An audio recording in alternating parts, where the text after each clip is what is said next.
Hello guys, welcome to Sumka Infotech.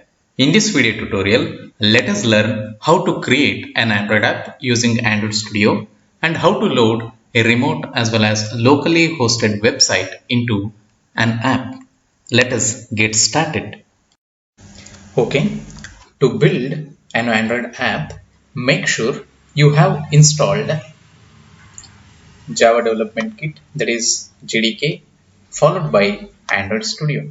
So what is Android Studio? It is an IDE developed by Google for the development of Android application.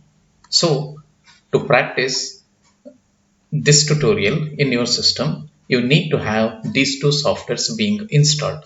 I repeat, Java Development Kit and Android Studio.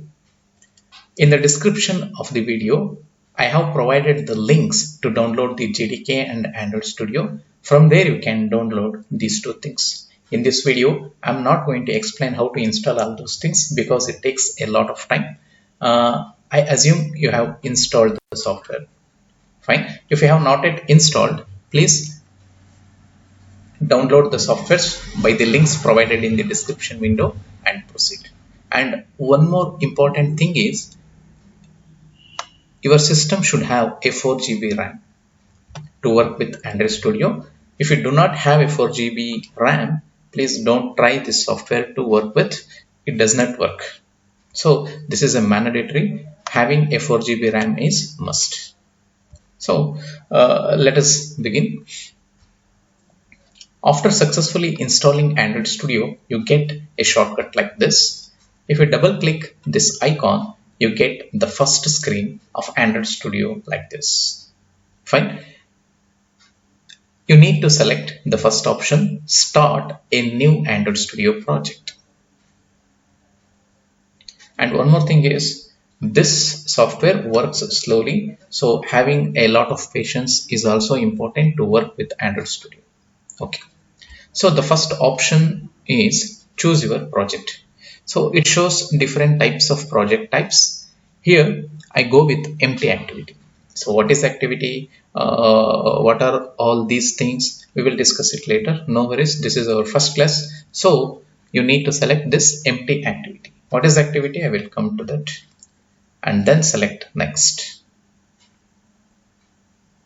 Okay. So here you need to provide some information. The first name is name, app name. What is your name of your app? You have to mention.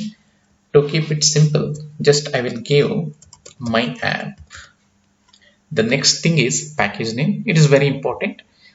Just for now, the package name means it is an element with which each app can be uniquely identified. It is like primary key in a record. So two apps with same package name won't work in a phone. So you need to have a unique package name. It is customizable. Okay, here by default it is com.example.myapp. Just I will change with com.example.sumka. It can be anything. Fine. So this is the default location where your source code gets saved. You can change it. In the language, we have two options, Kotlin and Java. So I prefer to go with Java. And the next thing is minimum API level. So this indicates the minimum, the least version where your app should work with. So as you know, Android has a different flavors. I mean, it has a different versions. The least version you have to mention here. By default 4.0.3, that is ice cream sandwich, has been selected. Let it be. Don't change this, and then click finish.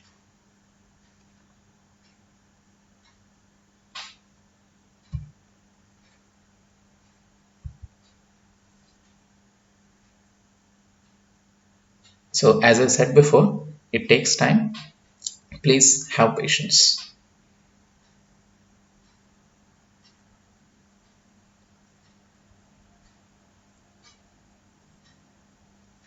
Hope you can see some processes running and some progress icons here.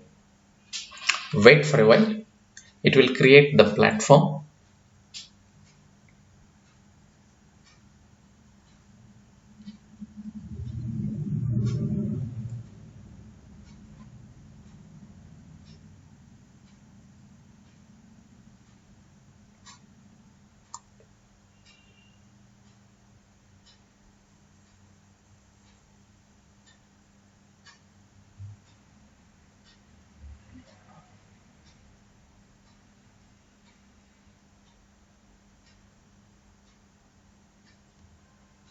Yes, it got created. It has so many resources here. So let us understand each one by one. By default, two files have been displayed here. The first one is activity underscore main dot xml file. This is very important file, that is XML file. And one more thing is main activity dot java. So what are these files? How what are their roles in building an app? I will explain those things. Let me go with activity underscore main dot xml file.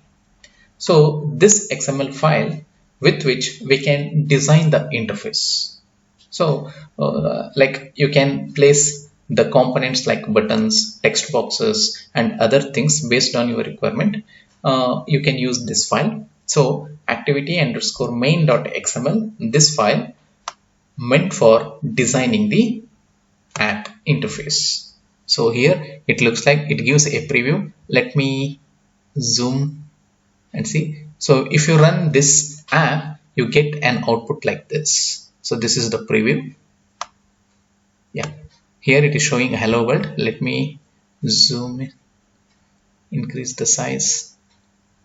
Hope you can see this one. Yeah, hello world.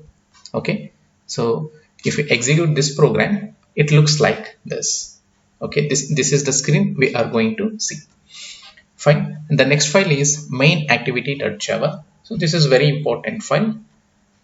So using XML, we are going to design the interface. So the task, for example, if you click a button or if you scroll, for such events, the code to be executed will be decided by this Java file.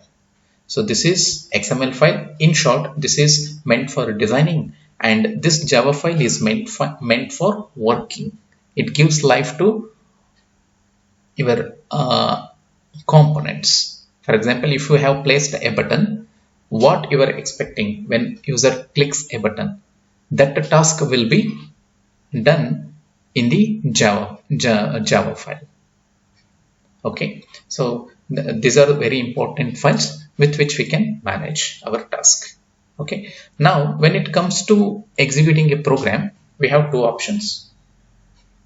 Like you can run with your real device, you can connect your mobile with this IDE, and to work with real device, having its USB drivers installed is mandatory, and also you need to enable the developer option. I'm having problem with my phone drivers, that's why I'm not going with a real device. And one more option is we can run with emulator. Okay, so some emulators takes time. I'm also not going with that option also. Here in this tutorial, what I am doing is I will build the APK and I will manually upload the APK to my real device, that is my phone, and I will execute the program. This step I am going to follow. If you are able to install your device drivers, I mean your phone drivers, so you will be able to see your device in the IDE and you can go with that option also. Okay, now let me show you how to build an APK. Here in the menu there is an option called build. Go to build. There is an option build bundles / APKs. The first option is build APKs. If you select this option, the IDE builds the APK Android package file. That package file, APK file, can be installed into our phone and we can see the output. Okay, when you see this Gradle build running, you need to wait. Once it gets completed, you will get a notification message. Yes, we got build APKs. Here is a link called locate. Please select that one. Okay. Yeah. So in this window, we can see there is a file called app-debug.apk. If you install this APK into your phone, you can see the output. So with your USB cable, you can transfer this file to your phone, or with your WhatsApp or anything, with any platform, you can install this APK into your phone. I will do with my Telegram account. Just I will drop my file. here, signed. Later I will install this APK into my phone and I will show you how it looks like in the phone. Wait for a while, I will check in my mobile and I will show you.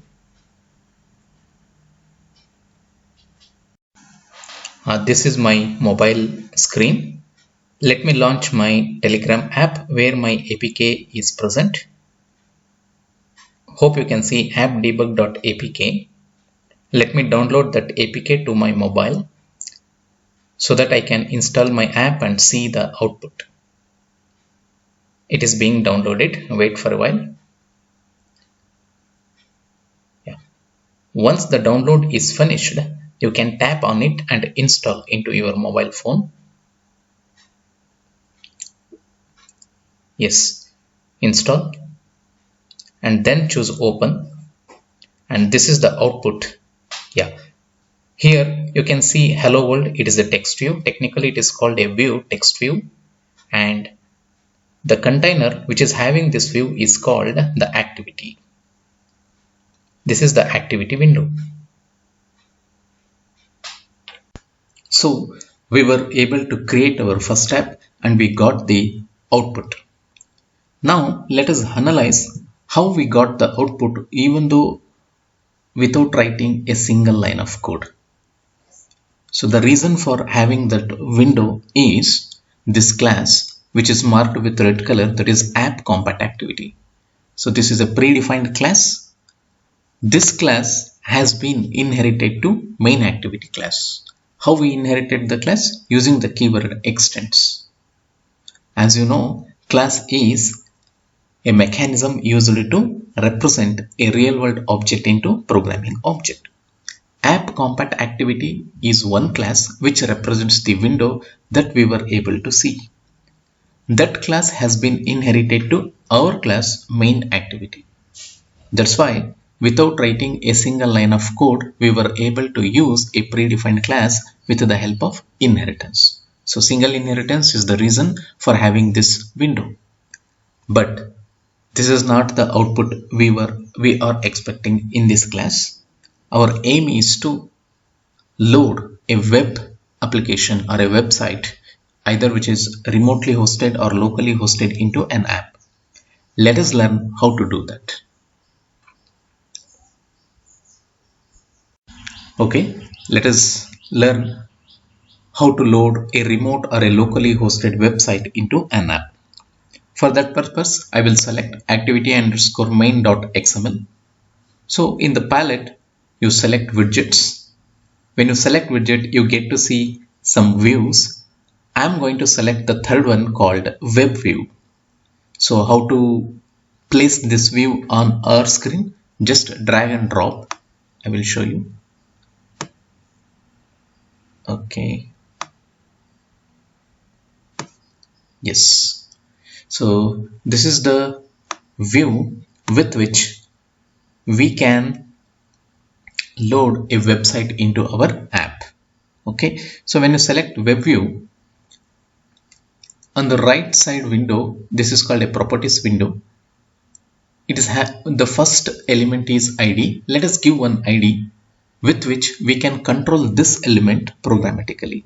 It can be anything. I will give the ID my web view, VIEW. Let me recall once again. Web view is a component or a view with which we can load a website and make a web page visible in the app. That's why I have selected web view and I gave one ID called my web view. What is the purpose of having ID? With the ID, we can access a component in the Java code. That is the main reason for giving an ID. So let us go to main activity.java. So this is my class called main activity. It is taking the help of superclass app compat activity with the help of this keyword extends. What is extends? It is a keyword used to inherit a class. Okay, fine. And this is one method, on create method, and it is having two statements. We'll come to those two statements later. Okay, so here what we have to do, we need to refer that web view component which we placed on the screen. Here, how to do that? Let us declare one data member of type web view. Web view. It is like declaring an integer variable int a. You can compare with this. So web view is an object or a variable of type web view.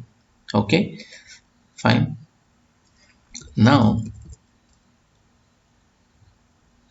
place your cursor here. After those two default statements, let us try to access the component which is present on the screen, that is on XML file in the Java code. For that purpose, we have one predefined method called findViewById. So what is the purpose of having this method? With this method, we can fetch a component which is present on the layout in a Java code. So findViewById, I said I had given one ID to this, sorry, zoom out. So this is our web view and it is having the ID my web view. Let me access that one. So when you give an ID to a component, that will be placed in a predefined class called OR. Let me access it. OR is a predefined class. I am referring the component with ID, that's why ID. The name of the ID is my web view. Okay, so on LHS side, I will use the variable web view. Okay, so by writing this statement, we are able to fetch component from layout and have reference in the program. This is web view. Now I can control the properties of a web view dynamically. Okay, next I want to load a website. That's why web view dot, we have a method called load URL.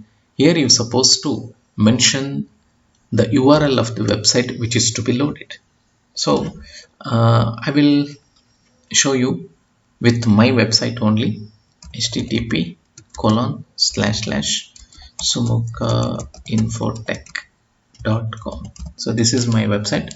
So when I execute my app, I should be able to view my website being loaded in my app. That is for that purpose I have written this code.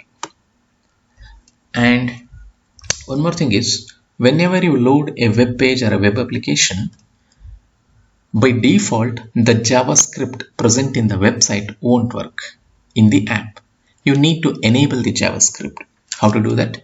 Let us take an object of type web settings.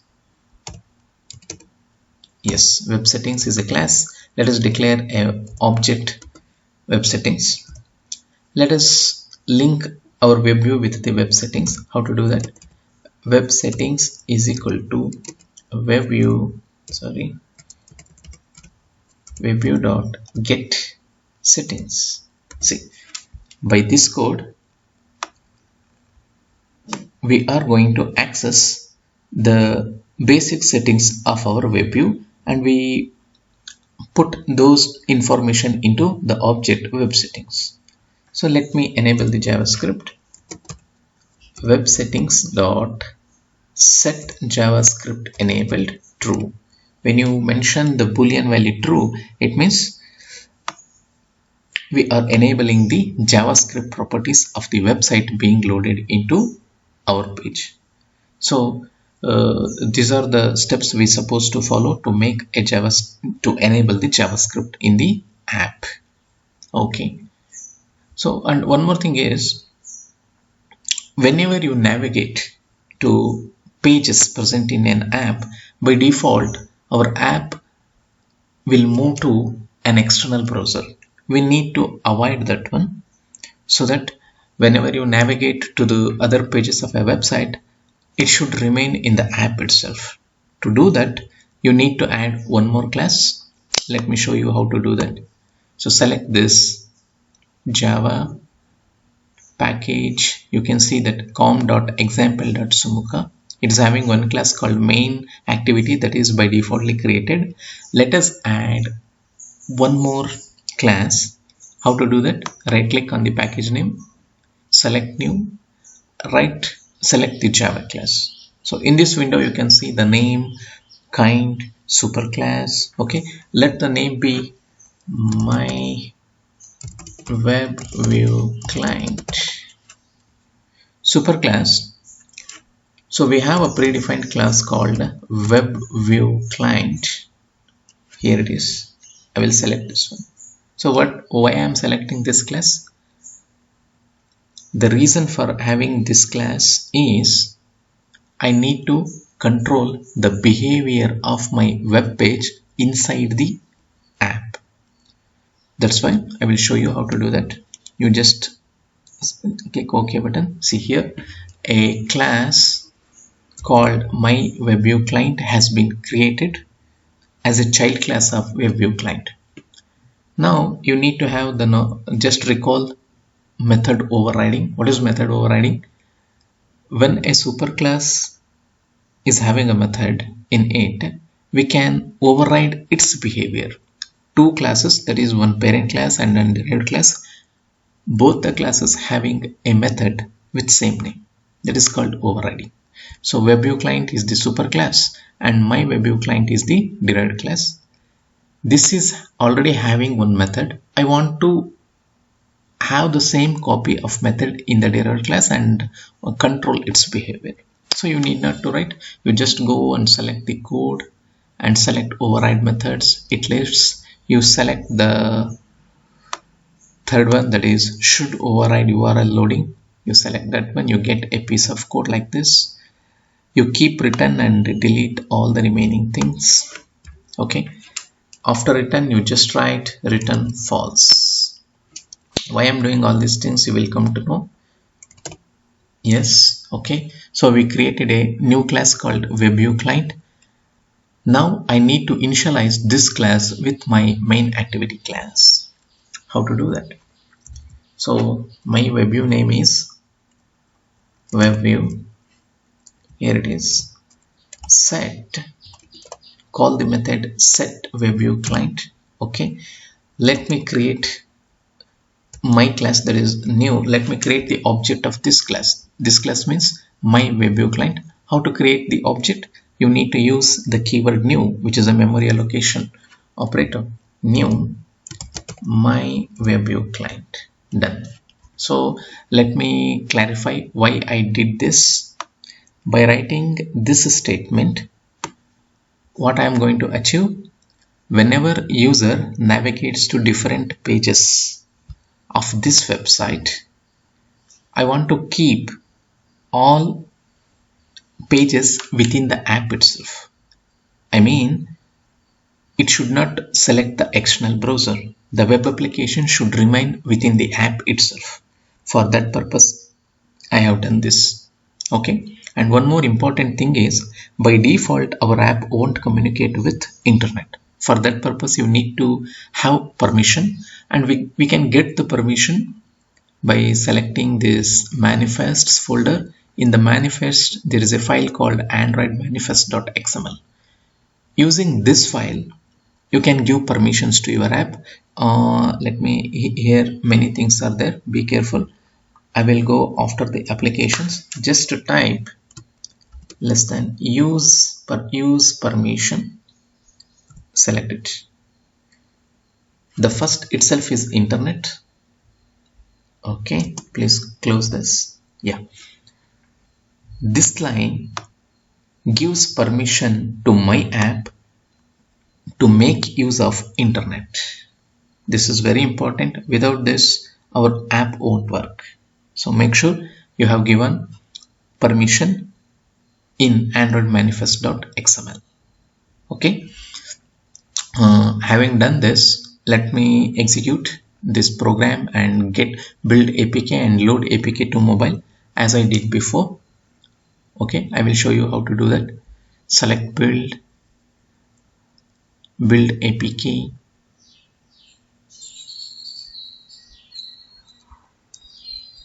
So I will copy my APK file to mobile and I will execute, and I will show you how it looks like in my mobile. So let me download that APK and show the output. Install. After having installed, let us open. Okay. Oh, we got the error saying error underscore clear text not permitted. Let me solve this error by selecting manifest file. I will show you. Okay. Let us select that manifest file. Here it is. Android manifest. Okay. So in application tag, there are various options like allow backup, icon, label. Here, let me add a tag Android colon clear text traffic. Select this one and make it true. By writing this, we can deal with that error. Save the code. Once again, build the APK. How to do that you know already. Let me build this APK. It's got, okay, it is being built. So go to locate option, select the APK file, and let us load this to phone and see the output. Wait, I will come back with my phone output. Let me download the app from Telegram. I will install this app. Open. Wait, the app being launched. Since it is loading the remote website, it takes some time. If it is successful, I should be able to see my website in the app. Yes, it is working. You can see the website being loaded in the app. Let me select the navbar icon. Okay. When I select the different pages, it should lie within the app. Yes, it is working. It is not going to external browser. Yeah. So this is the output we were expecting. We were successfully able to load web page into our app. Thank you very much for watching this video. Have a nice day.